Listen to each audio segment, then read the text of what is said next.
I still remember the morning I realized it wasn't an accident anymore. I opened my front door with a mug of coffee in one hand, expecting the same quiet suburban morning I'd seen hundreds of times before. Instead, I was greeted by 6 heavy bags of grass clippings, a tangled pile of broken branches, and a layer of soggy leaves spread across the curb directly in front of my house. It looked less like someone's yard waste and more like they had decided my property was the neighborhood landfill. Standing there in my slippers, I remember laughing for about 2 seconds because it was so ridiculous. Then that laugh disappeared when I realized I'd already cleaned up almost the exact same mess twice that month. Looking back now, it's funny how something as ordinary as a pile of leaves ended up exposing years of arrogance, abuse of authority, and one man's belief that rules only applied to everyone else. My name is Ethan Brooks, and until all of this happened, I was the kind of neighbor most HOAs claim they want. I paid every assessment before it was due, never parked on the street overnight, kept my lawn trimmed every Saturday morning, planted flowers my wife Emily liked around the mailbox every spring, and honestly believed that if you treated people with respect,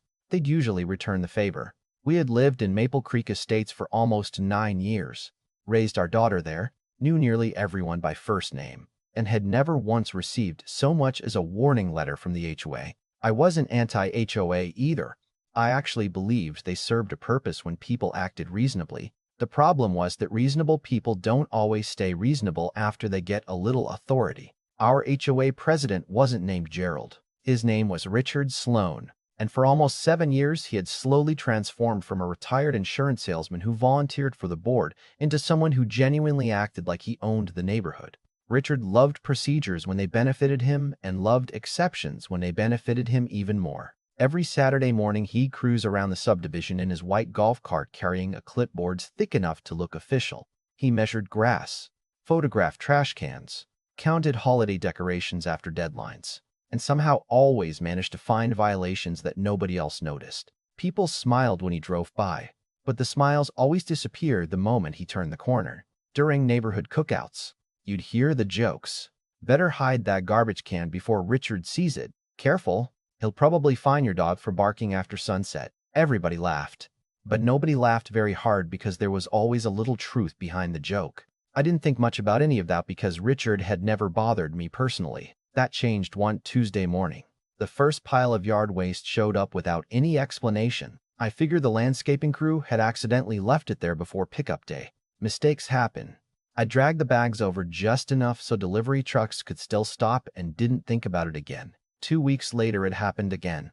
This time there were hedge trimmings, wet mulch, and branches from trees I didn't even have in my yard. As I was moving everything aside, my elderly neighbor across the street, Mrs. Parker, slowly walked over while carrying her morning newspaper. She watched me for a moment before quietly asking, "They started using your curb too?" I looked up, confused. "What do you mean?" She hesitated just long enough to make me realize she probably shouldn't have been saying anything. "Nothing. Just don't expect it to stop if Richard likes the location." Then she smiled politely and continued walking home. That sentence stayed with me all day. It sounded less like gossip and more like someone warning me about a storm they had already lived through. A few evenings later, I decided the simplest solution was to ask Richard directly. No accusations, no confrontation, just neighbors having a conversation. I found him washing his pickup truck in his driveway. "Hey, Richard," I called, waving as I walked up. "Got a minute?" He smiled immediately. "Sure, Ethan. What's up?" "I was just wondering if you knew why yard waste keeps ending up in front of my house. It's happened a couple times now, without missing a beat." He shrugged. "Public Works picks it up Friday." I nodded. "Right. But I actually need that curb cleared during the week. Delivery trucks stop there pretty often." He chuckled like I'd said something harmlessly naive. "Come on, Ethan. You've got the biggest curb on this side of the subdivision. You're not using all that space anyway." I remember staring at him for a second, because I honestly wasn't sure whether he misunderstood me or simply didn't care. "I'm not saying nobody can ever use it," I answered calmly. "That people stop treating my curb like it's a storage lot." Richard's smile didn't disappear, but it changed. It became thinner, colder, almost amused. He folded his arms and said, "You're making this into a bigger deal than it needs to be. Everybody shares around here." I looked around his driveway. His curb was completely clean. Not a single leaf, not a single branch. "Funny," I said with a smile of my own, "because nobody seems to be sharing your curb." For just a second I caught something in his eyes. Irritation, maybe embarrassment, but it vanished as quickly as it appeared. "Have a good evening, Ethan," he said, turning back toward his truck, effectively ending the conversation. That should have been the end of it. Reasonable people usually solve small problems with one conversation. Unfortunately, Richard wasn't interested in solving anything. About 3 weeks later, I came home from work after a 12-hour shift and found another mountain of debris sitting exactly where my delivery driver normally parked. This time, one of my packages had been left at Mrs. Parker's porch because there wasn't enough room to stop safely in front of my house. It wasn't just inconvenient anymore. It was affecting my daily life. Emily walked outside while I stood there looking at the mess. "Again?" she asked quietly. I nodded. "I talked to him." She sighed. "I figured." My wife had a gift for reading people, and she had never trusted Richard. "People like that don't stop because you ask nicely," she said. "They stop when they realize there are consequences." I wasn't ready to think that way yet, but her words stayed with me. Instead of arguing again, I bought a weatherproof notebook the next morning and started treating every incident like a project at work. Date, time, weather, estimated amount of debris, photos from 4 different angles, videos from my doorbell camera, every truck that stopped, every landscaping crew, every conversation with neighbors. At first, it almost felt silly.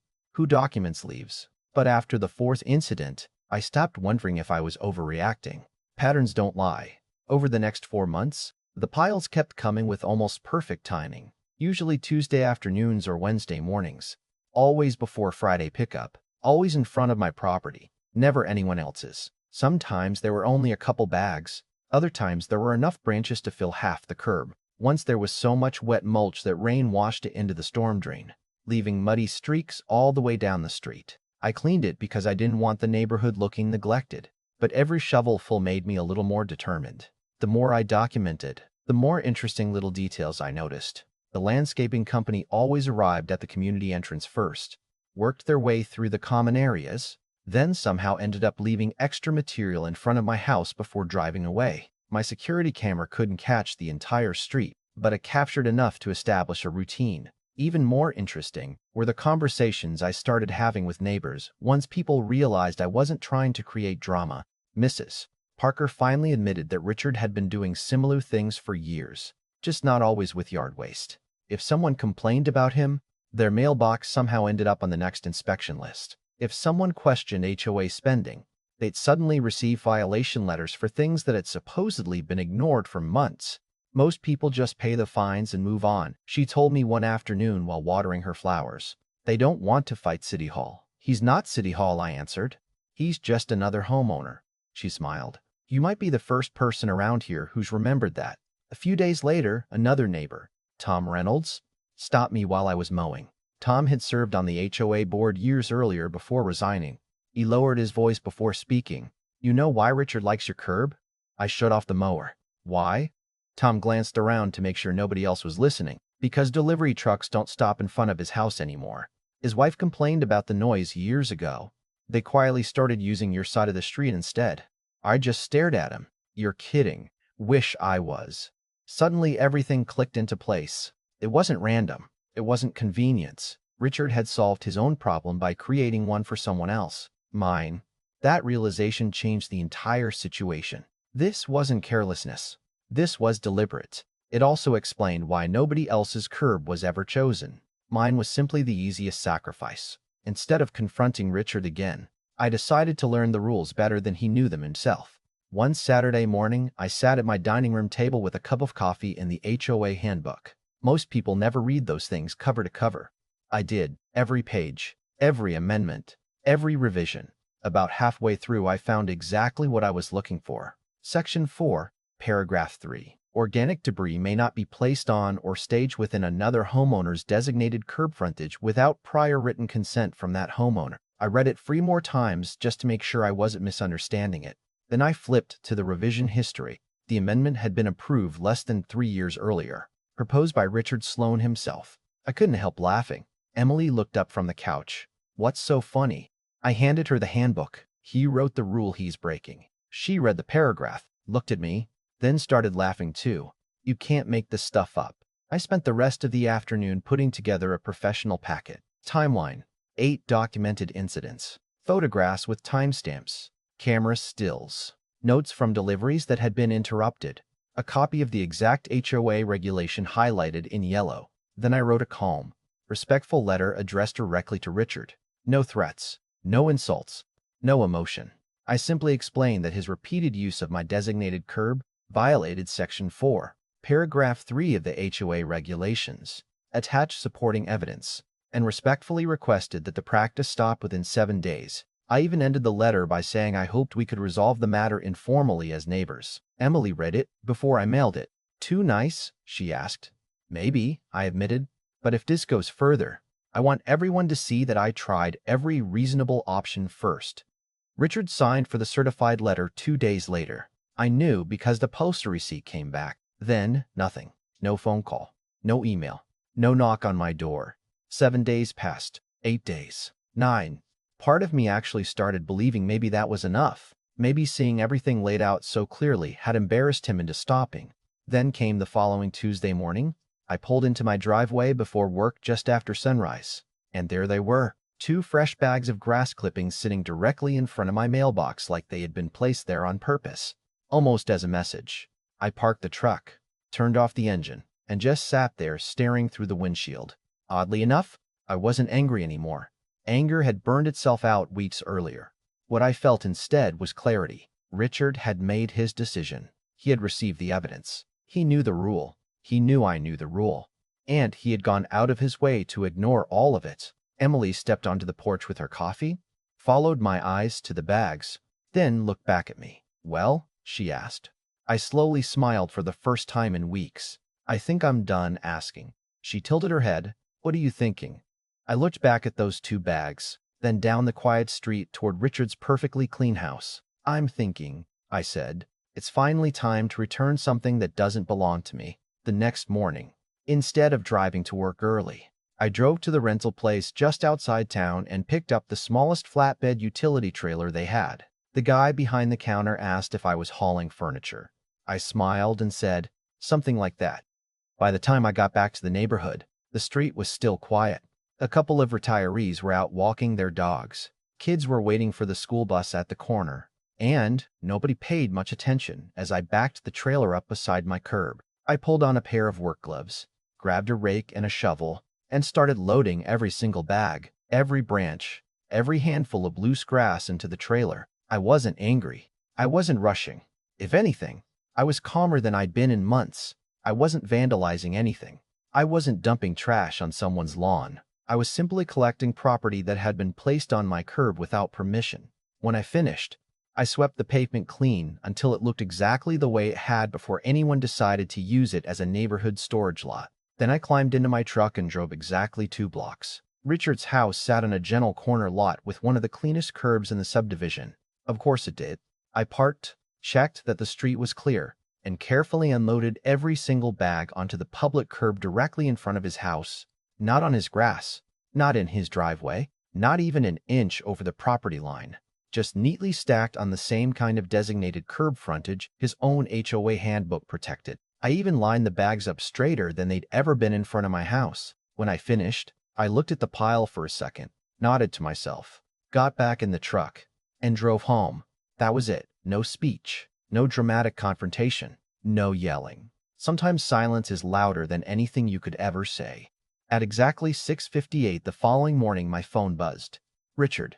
I watched it ring until voicemail picked up. A few seconds later, my phone chimed again. His message started calmly, but by the end, he was practically shouting. "Ethan, you need to call me immediately.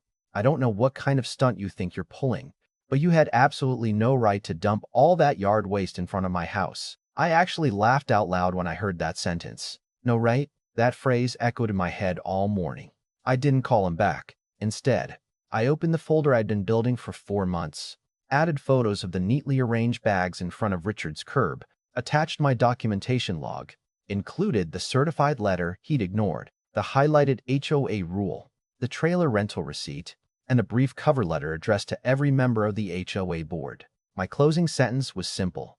I respectfully request that the board apply Section 4, Paragraph 3 equally to every homeowner, including its president. I hit send. By lunchtime, 3 board members had acknowledged receiving everything. One of them even asked for copies of my security footage. Another thanked me for organizing the evidence so clearly. That Friday evening, I received an email informing me that a formal investigation had been opened. Richard apparently wasn't expecting that. He knocked on my door Saturday morning wearing an expression I'd never seen before. Not confident, not smug, desperate. "We can work this out between ourselves," he said before I could even speak. "No reason to make this into a board issue." I leaned against the doorway. "I tried working it out between ourselves 4 months ago. You embarrassed me?" "No, Richard," I answered quietly. "You embarrassed yourself. I just stopped cleaning up after you." For a long moment, neither of us said anything. Then he turned around and walked back across the street without another word. Over the next 2 weeks, the investigation uncovered far more than I expected. My documentation encouraged several neighbors to come forward with their own stories. Selective enforcement, friendly warnings for certain homeowners, formal violations for others, landscaping invoices approved without competitive bids, little things by themselves. But together they painted a picture the board could no longer ignore. Richard received 3 official violation notices based on the documented incidents, under the very policy he had helped write. The first fine was $50, the second doubled, and the third doubled again. Ironically, the money never mattered.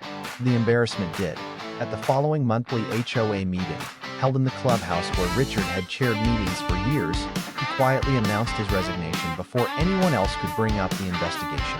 The room was almost completely silent. Nobody applauded. Nobody celebrated.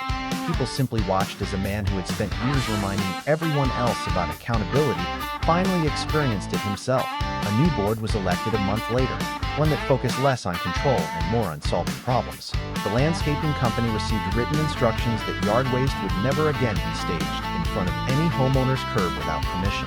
"Mrs. Parker smiled at me one afternoon and said, 'I haven't seen that curb this clean in years.' We both laughed. Every now and then, when I pull into my driveway after work and see nothing except a clean stretch of pavement, I think about how easy it would have been to stay quiet. It would have been easier, but it wouldn't have been right.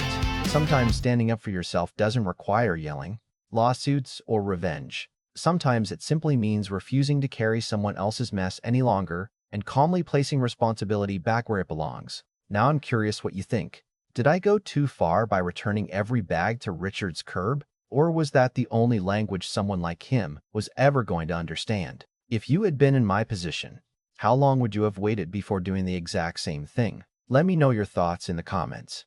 Because stories like this always seem to divide people right down the middle. And if you've ever dealt with an HOA, an overbearing neighbor, or someone who believed the rules only applied to everyone else, I'd really like to hear how your story ended.